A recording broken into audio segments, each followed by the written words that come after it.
अस्सलाम वालेकुम नाज़रीन, आज हम बनाने जा रहे हैं कैरी का शरबत।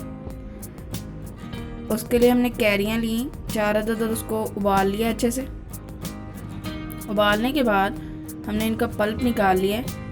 अब हम पल्प को जो है वो ब्लेंड करेंगे।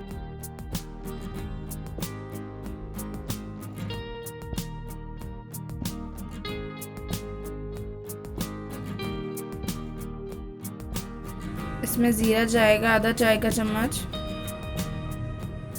काला नमक जाएगा आधा चाय का चम्मच,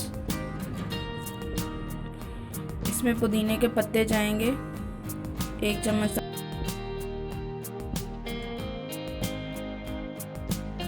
इसमें 8 चम्मच चीनी के शामिल करें और उसके बाद हम इसमें 2 गिलास पानी के डाल के इसको अच्छे से ब्लेंड कर लेंगे।